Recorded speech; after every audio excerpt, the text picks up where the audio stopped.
Obviously, the type of project matters and the approach matters, new construction, rehab, and historical buildings. Right. What other sort of criteria? Do you get more points if you're serving a specific population? Do you get more points if you Yes. are more experienced, right? Do you have to have, like, I don't know, 10 projects completed to get the most points? What sort of spectrum is available for the number of points based on experience? Let's do that first. So with experience points, yes. The more projects you have done, that's number one, the most experience points you get. In Mississippi, well, I mean, I'm gonna say the South because those are areas I've done them in. The experience points is how many projects you've completed, how many citations you received during the process, basically how well you've managed your tenants. The tenants haven't complained. After 15 years, your apartment is still standing. All of those goes into play with experience. So that's what gets you the most experience points. Now, is there a cap to number of points you get, or is like, hey, for every project you've done, you get another point? I'm trying to simplify it. No, it's an overall cap. I don't have my sheet in front of me, but it's the overall cap. If you've done one, that's basically the gateway. If you've done one and didn't receive any citations, it might have been, you might have went through the wire or the ringer, but they will say if you manage this credit well, that's the experience points you need. Oh, okay. So there's not more points if you've done 2 or 3. If you've done one very well. Great. Okay. So that matters a lot, because now I think people can feel that's more achievable, because some people might say, oh, I'm never going to win a project because this is my first one. But you took a different approach. You said, hey, I'm not going to let that experience thing stop me. So how did you approach that problem instead of, I guess, stopping and giving up? So I'm going to say this. You mentioned the main 3 things is what type of project you're doing, the experience points, and the population you're targeting. So the first thing you would do, if I ever say it back to you, because this is just how I digest information, Diamond. I've never done a LIHTC project before. So you would go to the QAP, you would read up exactly how they would award points and figure out whether or not your project might score enough points to win some of those tax credits. Am I saying that correctly back to you? That is correct. All right, welcome to another episode of Affordable Housing and Real Estate Investing.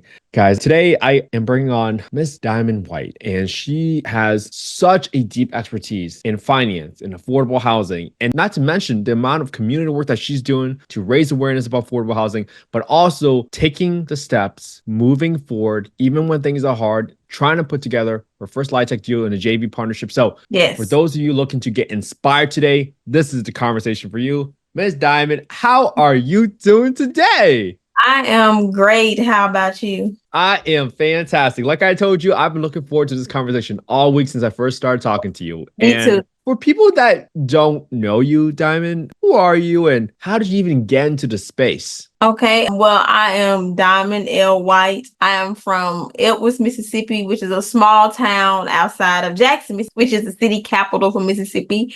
I graduated from the University of Mississippi, which we consider the flagship university for the state. That's where I received my undergraduate degree from, and it was in marketing with my major, and I had 2 minors. One was in business administration, and the other one was African American studies. I further pursued my graduate studies at Millsaps College, which is a small liberal college in Jackson, Mississippi, and my concentration was finance. Also, I started working at a regional bank that's headquartered in Jackson, Mississippi. That's where I started my career. Actually, I had a professor help me get that job. When I was graduating, I was introduced to finance because I did like this little summer internship. But I didn't want to switch my degree to finance then because I was so close to finishing what I had. So one of my professors and mentor, who I love dearly, he had connections and he got me a job at this bank. At the bank, I worked in the mortgage department, and I didn't go in as saying I want to work in the mortgage department. It was more so it was a job. I had just graduated, it paid decent money. And so anywho, my boss, who was the president of the department, was like, and I would say the mortgage department was the anchor of the bank, because my boss, he is known throughout the United States. He does many speaking engagements because he likes to say during the 2008 recession that his mortgage department was one that never went in the red. He's very conservative financially, so that's more so why. But anyway, he was like, you need to buy you a house. And I would actually see him buy a house like every month. He had a big real estate portfolio. But he was like, you need to buy your house. So when I started going down this process, I was like, wait, I can afford a house.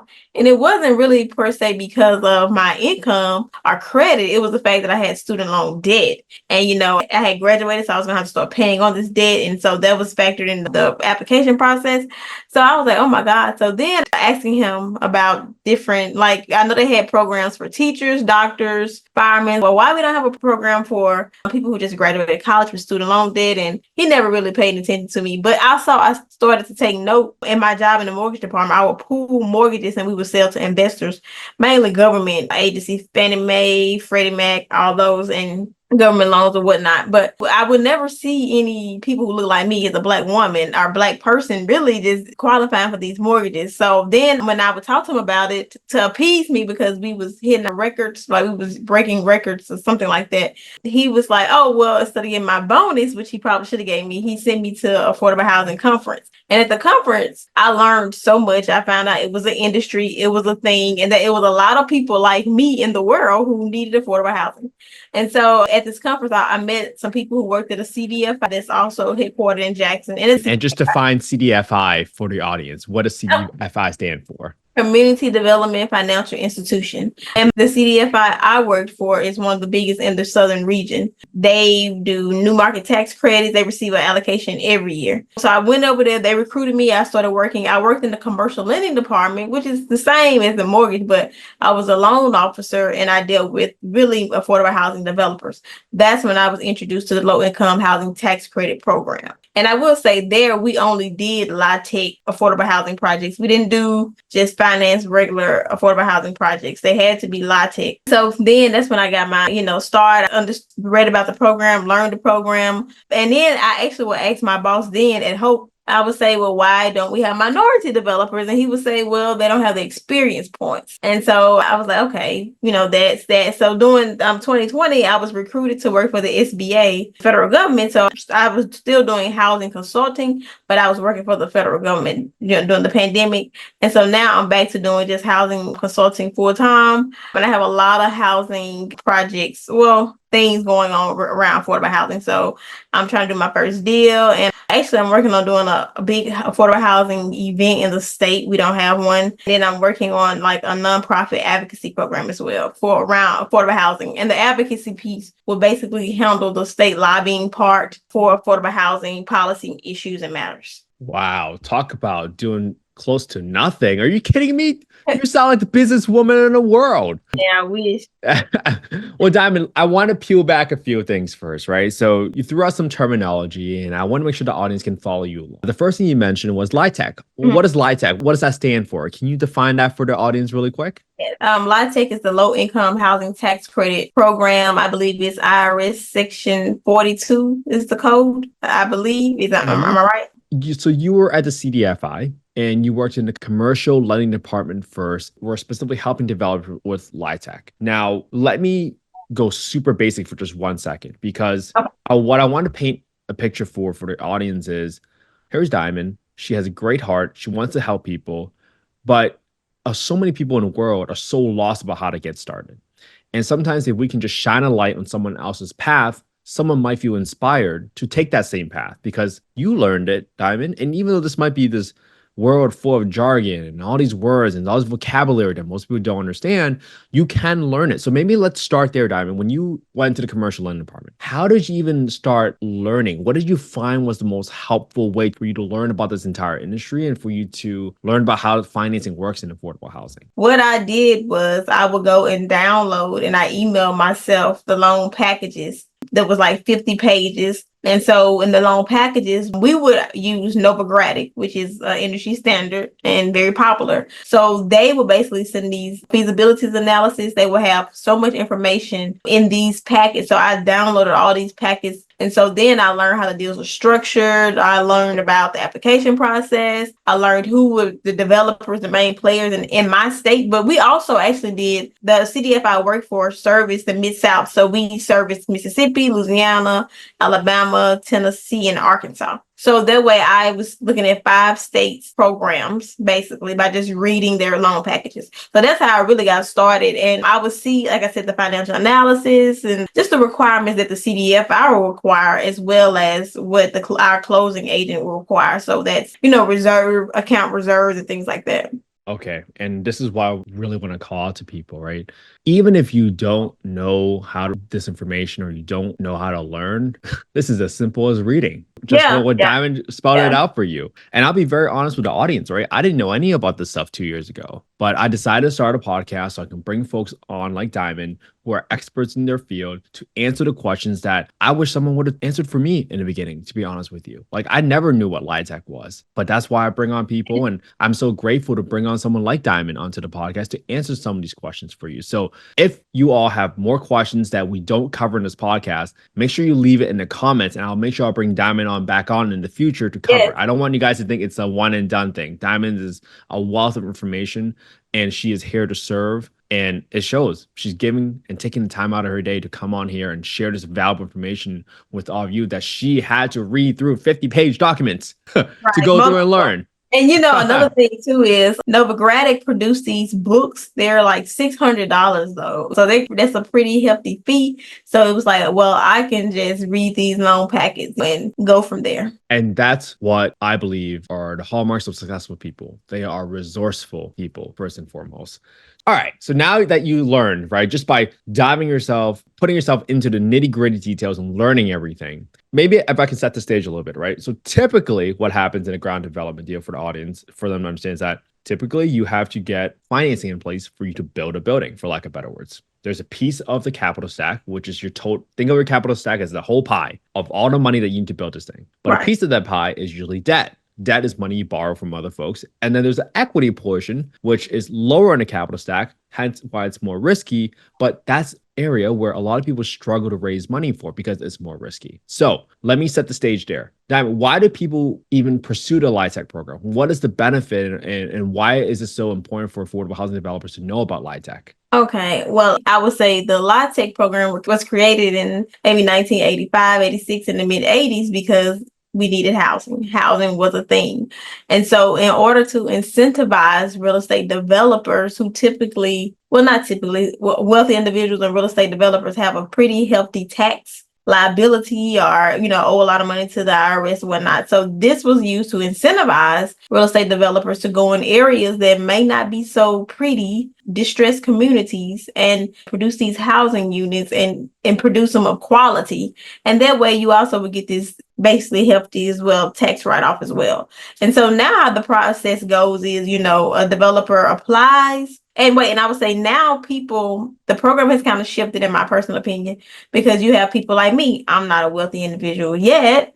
However, I can do this program. And so when I get the tax credit, I go through a syndicator, and the syndicator sells it to Walmart. They sell it to Costco, or, these big Fortune 500 companies with these hefty IRS owings, and that way they're doing good and they're getting their write-off. Now, correct me if I'm wrong now. Wow. The only thing I would add there is we just mentioned some really big companies, right? And there's some banks out there, because of the Community Reinvestment Act, the CRA, there are expectations or quotas. Maybe that's not the right word to use, but there's a reason why people buy these tax credits, right? And the reason why, when you get awarded these tax credits from the state due to their allocated plan, you can use those tax credits and sell them off to create money to use towards the equity portion. Now, those tax credits are worth money, because if you know you're going to get a dollar tax, let's use round numbers.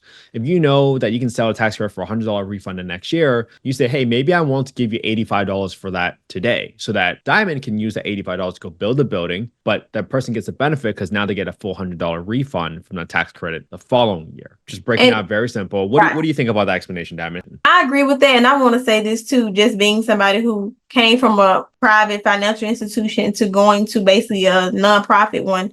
CRA credits, they are, when I want to say, just a loose knit of things you can do with them. So at our CDFI, we receive points from the institution I worked for, the private bank, because they would buy our mortgages. So the private bank will buy the CDFI mortgages, and that will count toward their CRA, because the CDFI will originate mortgages in distressed communities. So that will go to a point.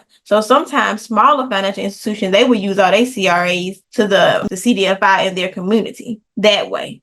Oh, I did not know that. Thank you for sharing that with us, Diamond. I think people can loop anything into CRA because I've seen it multiple ways. I've seen it come where they come to a church and they will speak with the congregation. They provide food. It's because some banks now have these things called community originators where they go out and target distressed areas and send their originators out there. And that's a part of their CRA plan as well. The CRA also addresses like racism or discrimination in any kind as well. So it's not just affordable housing with CRA. It's everything that we don't want the bank to do. The CRA is supposed to, do that to some extent. Got it. So it's LIHTC affordable housing is just a very small subset of the CRA, not necessarily a requirement. That's a great distinction to make for the audience, just in case there's any confusion there. So now that we know what LIHTC is, how does someone know whether or not their project is even good for a LIHTC financing approach? Like, do you have any advice there, Diamond, on how do people say, hey, should I go for LIHTC, and how do I even go about starting that process? Basically, to decide where you want to do your LIHTC deal, you have to go to your state's QAP, which is a Qualified Allocation Plan. I think that's the name of it. It's so many acronyms, abbreviations, in jargon. I have to make sure. But yeah, so that plan basically, and in Mississippi, I probably feel like it's probably the least technical advanced. So if we can do it online with an online map, I'm sure every other state in the United States has an online map too that they can use. But we have an online map where you type in the address. And once you type in the address, the GIS map comes up and it tells you basically if your address is in that plan. And I don't know if this is all states, but I know in the South, because we are the Bible Belt, right? When you go find a project, you lose points if it's near a liquor store, if it's near a strip club, or, anything that we forbid as sinful in the South, you lose points on that as well. So that is another thing. When people finding a place to do their projects, that was in the CDF work for a region. That was like unilateral thing. Like they all had those more clauses, as I would say, in their QAPs as well. So the first thing you would do if I ever say it back to you, because this is just how I digest information, Diamond. I've never done a LIHTC project before. So you would go to the QAP, you would read up exactly how they would award points and figure out whether or not your project might score enough points to win some of those tax credits. Am I saying that correctly back to you? That is correct. And also, too, I would say because the federal government does not create these maps, states create these maps. So I know a big thing in Mississippi, and that's what my nonprofit advocacy group wants to address is typically we find affordable housing areas to be located in areas that are not distressed. Because, it's political. So it's based off the governor, the lieutenant governor, or your state housing committees. And they basically essentially choose these areas. And time after time, I've talked to people and I consult with people who areas are not located in the QAP map. However, that is not the end all be all. You can always lobby the state in the housing committee and say this is a good project for this area because there are 9,000 teachers in this region and just things like that. And they might waive that piece for you. Wow. I'm so glad you're thinking out of the box, because sometimes people just look at a piece of paper and say, oh, this doesn't qualify. And they stop there, right? They stop at the first no. You are a great example of perseverance, because you said, hey, I can look at this and say, you know what? I know what it is today, but I can go try to make a case so that maybe they'll make this change, redraw the borders. And maybe now the project that I'm looking for to help this targeted group of people, such as teachers, ultimately, I can put myself in a position to help them. Right. You have to, that's what anything in business I've learned, you have to have a compelling story. And I think this is such a great launching pad for people. Right? If you have a designated population, let's say you used to be a teacher and you say, hey, I know how hard it was to struggle as a teacher living on such a low income, trying to provide for the kids in public school system.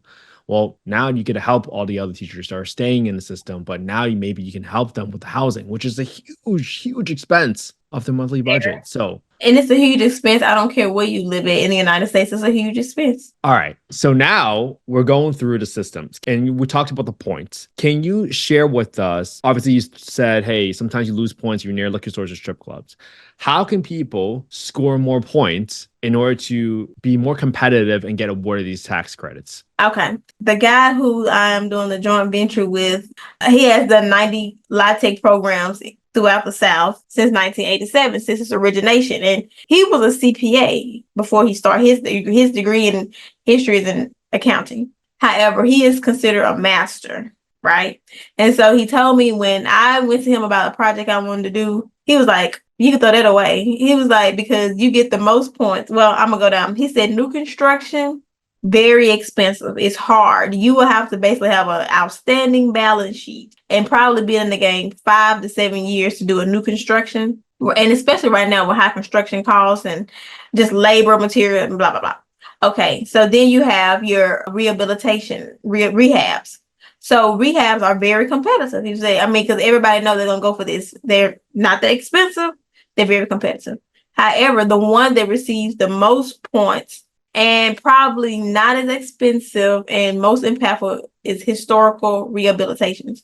So, like for my project it's an old abandoned school. It's a historical landmark in the state. However, the structure is good, so the construction costs won't be that expensive. The infrastructure is already there. And in Mississippi, well, I think in the South, you get the most points for utilizing historical buildings. So that's what I would say. You get the most points for that.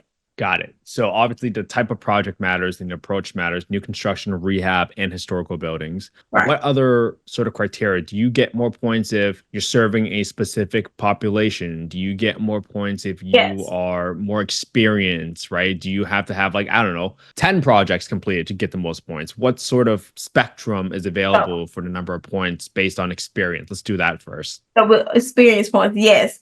The more projects you have done, and that's number one, the most experience points you get. And also when you in Mississippi, well, I'm gonna say the South because those are the areas I've done them in. The experience points is how many projects you've completed, how many citations you received during the process, basically how well you've managed your tenants. The tenants haven't complained. After 15 years, your apartment is still standing. All of those goes into play with experience. So that's what gets you the most experience points. Now, is there a cap to number of points you get, or is hey, for every project you've done, you get another point? I'm trying to simplify it. No, it's an overall cap. I don't have my sheet in front of me, but it's an overall cap. If you've done one, that's basically the gateway. If you've done one and didn't receive any citations, it might have been, you might have went through the wire or the ringer, but they will say if you manage this credit well, that's the experience points you need. Oh, okay. So there's not more points if you've done 2 or 3. If you've done one very well. Great. Okay. So that matters a lot. Because now I think people can feel that's more achievable, because some people might say, oh, I'm never going to win a project because this is my first one. But you took a different approach. You said, hey, I'm not going to let that experience thing stop me. So how did you approach that problem instead of, I guess, stopping and giving up? So I'm going to say this. You mentioned the main 3 things is what type of project you're doing, the experience points, and the population you're targeting. So they have set asides for disabled, veterans, aging populations, seniors, and then they just have one general for affordable housing for single families. So if you're going after a critical age, a critical population, so basically senior citizens and disabled, then veterans, then single families. But most of the time you can put single family and disabled in the same unit, and you get a little more points of that if you combine the populations. But those are the things that go the population you're targeting, the experience points, and what type of project you're doing. So every state will disclose that explicitly, right? Yeah, it will be in the QAP. Got it. So full disclosures, every state is going to be different. One state might prioritize the homeless. One state might prioritize the seniors. So that's why you guys got to read your QAP for the state that you're in. Right. And then too, in Southern, we have homeless, but it's not really, we're so rural. So, it's kind of hard to be homeless, so they wouldn't even put that on the population, and they might just stick them with single family homes. All right. Yeah. Well, I like that. So obviously the team matters, experience matters. And maybe I'll just say this. You mentioned that the person that you're teaming up with used to be a CPA. That's not a construction background, right? Sometimes everybody thinks a developer has to know how deep the foundation needs to go. And I'm the first to tell them I have no idea myself. Yes, he will tell you that he is an IRS nerd. He was when he was a CPA. He worked for a big firm, and this thing came out, and he was like, hey, I'm going to try it. He does have a passion for affordable housing because he did grow up pretty rough. So he was like, hey, this is great. I can be of service to my community and, build a life with this as well. Well, I think that's really cool, and I think that's really inspirational because I think for everyone that thinks they need to be an architect, an engineer, and a construction manager, you don't need to do that. This is why development is such a big team effort, is Right. so that you don't have to be the expert in every single area to help No, people. no. Actually, I look at a developer as a project manager. Great analogy there. I view it as just sort of like the person that's quarterbacking the process, making That sure too. everybody's talking Right. to one another, reading the defenses, learning how to attack the problem And creatively. deciding the best target, who can do this well for the price I have budgeted for.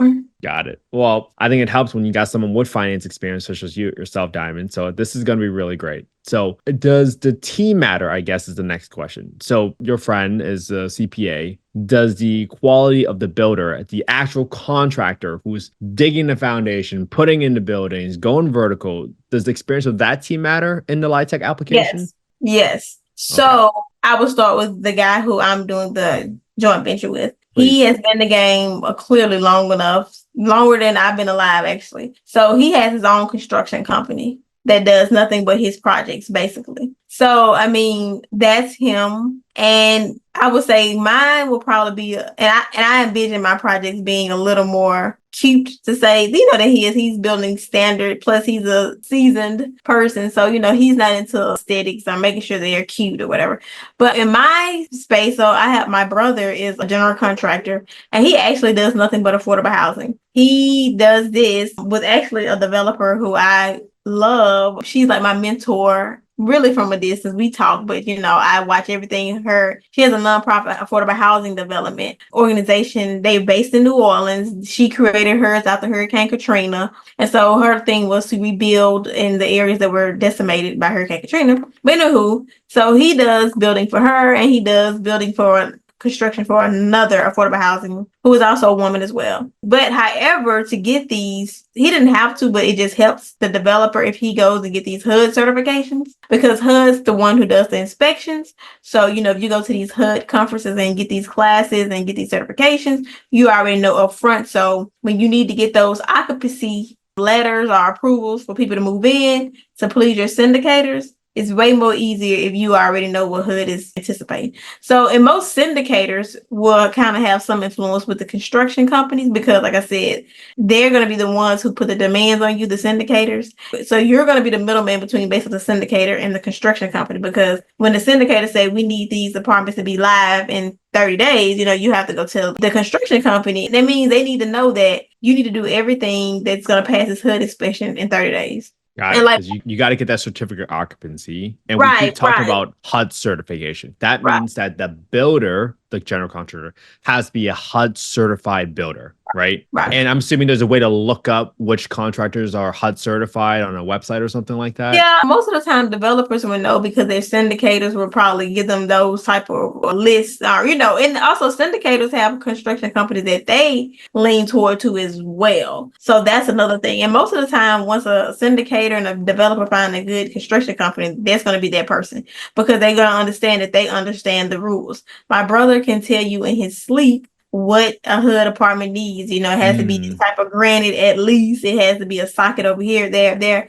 Now those are things that just come and once you are HUD certified and you complete these classes and you build these units. Got it. And I forget to define what a syndicator is. Can you tell the difference between the tax credit buyers, the syndicator, and the developer? How do they all work together? Can you explain that process and that relationship a little bit? I would give I guess, I don't know if this is the correct, or this is how I see a syndicator. A syndicator is basically a broker. They are the in-between me, the developer, and the person who has tax credit and the investor. You will not meet the investor. And I use Walmart because I used them earlier. I won't meet the people at Walmart, however, but the syndicator will have a relationship probably with Walmart banker or, someone. They probably don't even have a relationship with Walmart as well, but they are basically the brokers of these relationships. And also, too, I know we talked about having experience points when you get the award or whatever. And a lot of people say they want the state to take that out. However, I understand now why the state puts that in because the syndicators want you to have experience as well. Like they are basically managing somebody else money, essentially. So they also are on the hook as well. So they want you to have experience points and a balance sheet as well. So basically the state is just basically preparing you for your relationship, so to speak, with the syndicator. And also too, a syndicator looks at your application. So they know your background. That is how they are introduced to you. And I know most people say if you get the tax credit, you automatically they're gonna be sold and the syndicate. And that could be true in some instances, but the higher you score, the better your balance sheet looks, the better your syndicator you will have. You don't want a syndicator that was setting unrealistic terms because you're so risky. And so if you have a syndicator that's, we'll say grade A, they'll work with you because they know your balance sheet is this and they know they can just come back and get this off your balance sheet. And if you're working with a syndicator that's a grade C, they might be out there on the site with you. Yeah. And Diamond, I really like how you explained that the syndicator is sort of like a broker, but then they're also being an advocate for a tax credit buyers because they have to help them evaluate and look at the developer and the qualifications because you are putting their money at risk. There are compliance items that needs to be taken care of when you're managing the property. If it falls out of compliance and you're putting all the benefits that the person that invested in the tax credits originally intended to have, then you're putting them in a very bad position. So I think this is why it's so important. I understand why the experience thing matters. And honestly, why wouldn't you want someone that has gone through the process already kind of holding your hand a little bit? Because then you can feel a little bit comfortable instead of just kind of feeling your way out in the dark and hoping for the best. Just find ways to bring value, just like how Diamond is bringing value to her relationship and her JV. Right. And also a syndicator also is on your team. They're going to provide that extra layer of legal support. And they're going to be able, from their experience, to tell you different hiccups that you might face that you might not think you're going to face, but they're going to be able to say, okay, you need to go and start looking at finding 10 more renters or tenants for this, project because this is going to happen or this and that, just different things like that. I love it. So we talked a little bit about compliance. We talked about your experience being a critical component to make your tax credits, I guess. I don't think valuable is the right word, but just to make it saleable, to be honest with you. Yeah. Wait, I want to say one more thing too about the syndicators. I wanted to go in an area that I felt like needed housing the most. The guy who I was doing the joint venture with, he was like, basically, hell no. He said, because syndicators do not like buying in that area. And so he was like, financial markets move syndicators. These syndicators, they also have to sell it too. They're going to have to basically, like I said, represent you to these investors. So then, mainly when you're starting, once you have a balance sheet and you can go wherever you want to go. But when you're starting, I would say your first 5 projects, so to speak, that's what he told me. You got to make sure you're going in an area where great syndicators are going. Got it. Understood. So I want to come back now to laying out a plan for people, Diamond. And I think you're a great example of this because so many people that are listening to this podcast, Diamond, they want to make an impact with their time, with their energy, with their resources, with their relationships. How would you suggest someone approaching someone? Hey, I want to do this affordable housing development. This LIHTC program sounds great. How do I bring value to someone that already has experience? And maybe you can speak to a little bit of how you approach that JV relationship so that someone else can be inspired and learn from your footsteps. So for me, I will tell you my process. I always see who receives awards every year, the tax credit award. So I found the one who received them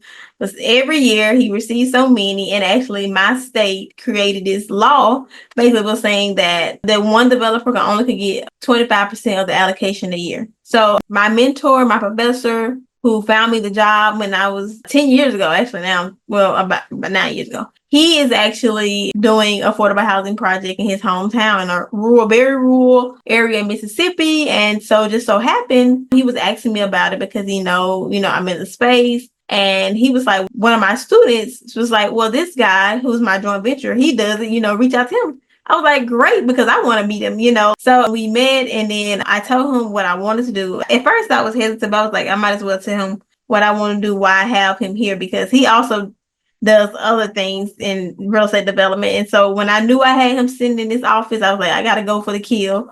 So I was like, tell him what I want to do with joint venture. And he told me off the bat, he said, no, I cannot help you because I only can get 25% of my allocation. And so that means if I help you, your project, which might be small and something I don't want to do, is going to interfere with mine. So then I knew that my state senator who represents me is the housing committee chair, and we have a great relationship. He's done some things for me already throughout the community. So I was like, what if I schedule a meeting with him and we resolve this, try to come to some kind of some middle ground. And also, too, I knew that our state housing agency was trying to make an effort on paper to get more minority developers. So this summer, we were doing these interviews with Enterprise Community Partner, which is a CDFI too, I believe. Yeah. And in creating the program. So, and when I told him that, he was like, that program is not going to work because you need the experience for it. So we went to the Capitol, our state Capitol. We met with the senator, and he came up with this plan. He said, if you remove that penalty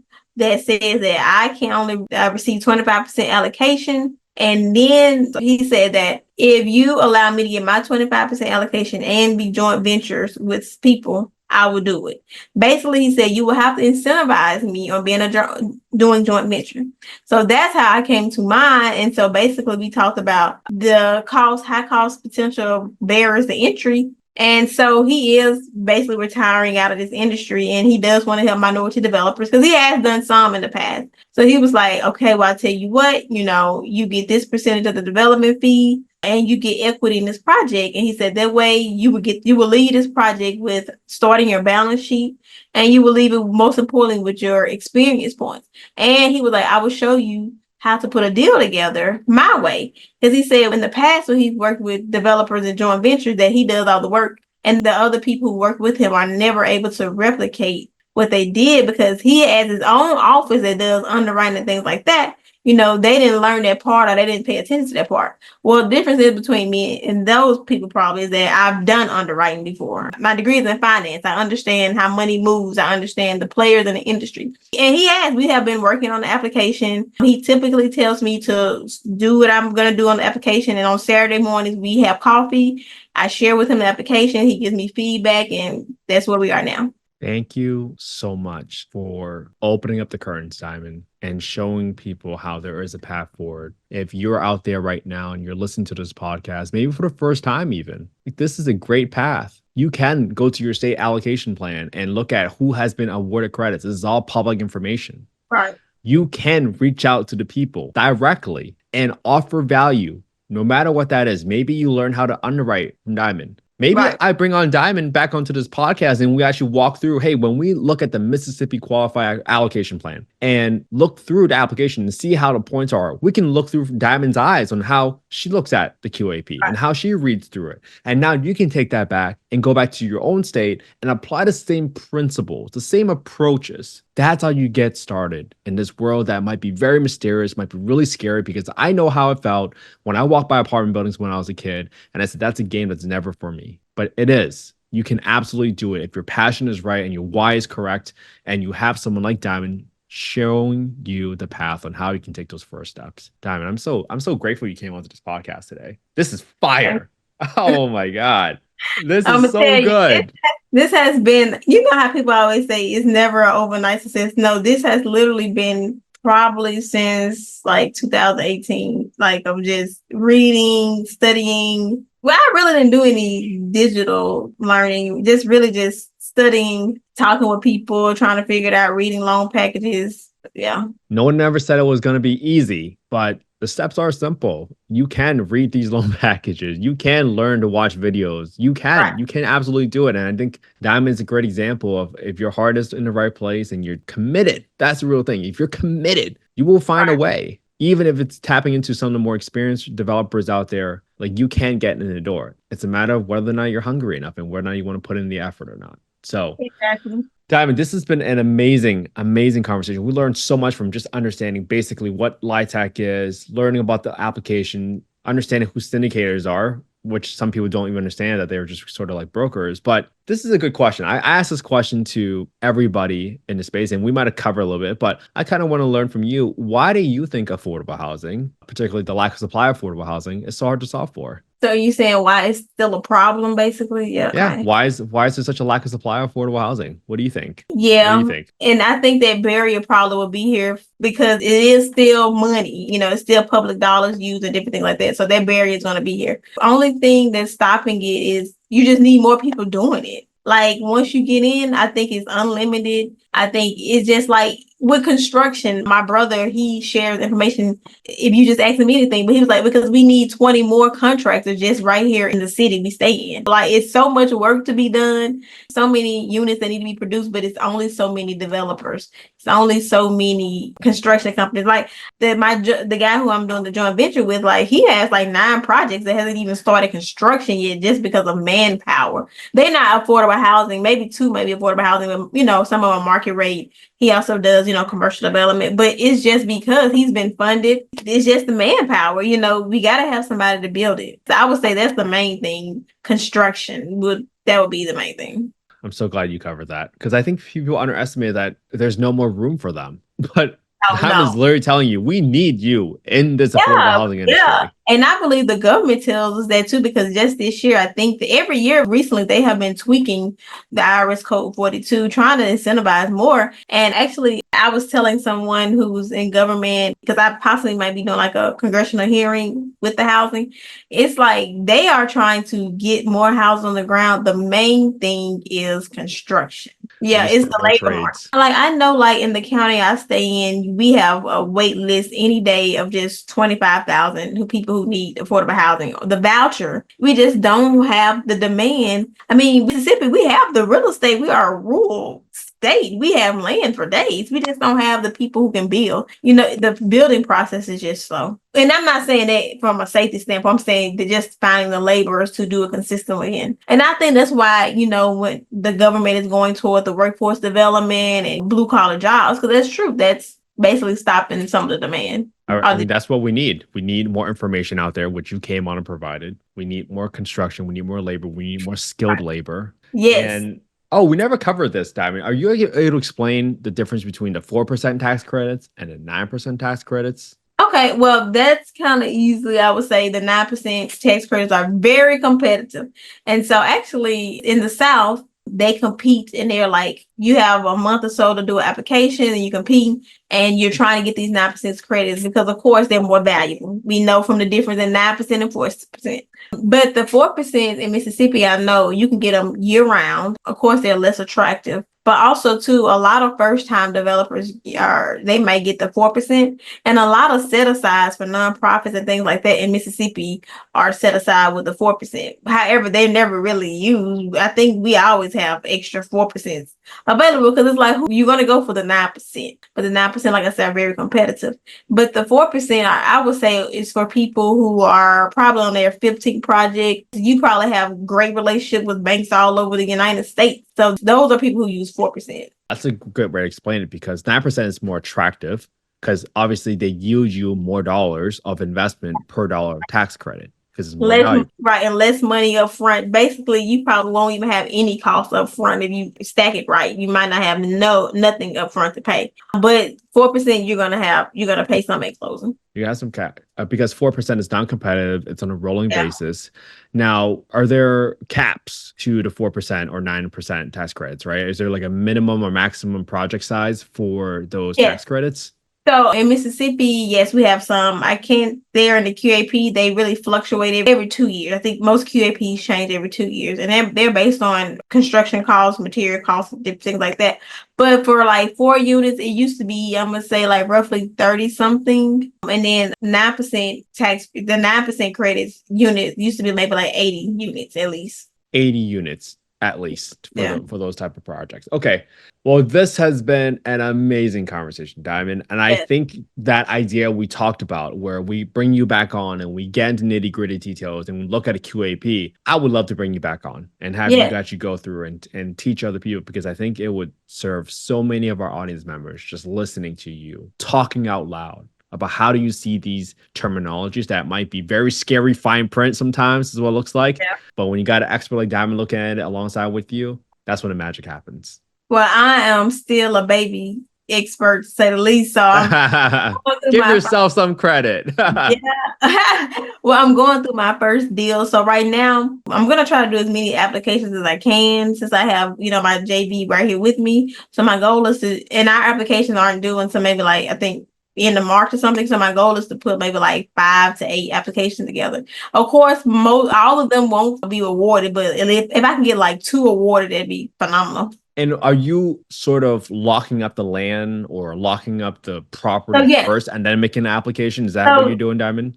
I really don't have to because I'm doing historical rehab. And so the school district owns them. So I'm just doing like letters of intent basically on these properties. And right now, nobody else is interested in these properties from my understanding. So I don't really, and also too, after I talked with you, about doing a JV with the school district possibly, so that's where I'm at with that. I haven't gone for any land because I'm not doing any new construction. They're going to all be historical rehabs. So it's not like anybody's competing for them. So. Well, excellent. So for people that want to help you in your mission, Diamond, what type of properties or opportunities are you looking for so that people that are listening to this, if they hear about it, they can reach out to you? What are you looking for specifically? I would say, it's a double-edged sword. Okay, with the expertise I got, if I'm looking for someone who wants to do a development deal and they just need me to be there because I do have a relationship with syndicators now, because I'm the guy I'm doing the joint venture with, I can help them. And then I would, since I'm trying to build up my balance sheet, so like I would do just like my joint venture doing, 5% equity in the deal, small percentage development fee, and I'll be there for you. And that's how Diamond can bring the intellectual capital to your opportunities. If that's what you're looking for. So Diamond, for people that want to reach out to you or find out more about you and your mission, where can they find you? Well, they can find me on, I guess, Instagram. My name on Instagram is LaCandia. That's my middle name, and I've had it for a long time. So LAKANDIA. Got it. And I'm on Facebook at Diamond L. White. I'm on LinkedIn, same Diamond. Maybe you can spell my name. No worries. I'll link it to your LinkedIn profile on the show notes below. So that'll be super easy. And I hope everybody listened today got inspired. I hope everybody today learned. I know I learned some stuff about LIHTC. And now you got a few steps that you guys can take today. Don't wait till tomorrow. If you're serious about helping people, just give it a whirl. Give it a try. Go look up your state's Qualified Allocation Plan and look it up. Just try reading through it. And then if you have questions, leave them in the comments. I'll bring Diamond back on when we go through the Mississippi's QAP. And then we're going to keep helping more and more people every day together. Yes, we're learning together. Yeah. Also, I want to make a note of the people who receive awards in Mississippi. They're all really over 70, maybe, if so, they're all over 60. So we do need a new age group of affordable housing developers in Mississippi and the South in the United States. Like, we just need that new age group. And that person can be you today. Can be us. That are listening. All of us. All of us. Yeah. So Diamond, thank you so much for coming on. Seriously, I am so grateful for all the efforts that you've been. Thank you. Thank you for inviting me. I am so grateful because without people like you, I would have never had the home I grew up in, Diamond. And I'm serious about that. I'm so grateful that you answered my message. I'm so grateful you came onto the podcast and just poured it into the community and really gave them such valuable information that they might not find anywhere else in as entertaining of a way as well. So extra props to you because you made it not boring. I'm sorry. I was truly engaged in the entire conversation. I love it. All right, Diamond, I cannot wait to have you back on the podcast. And I will see you soon. All right. And we are out.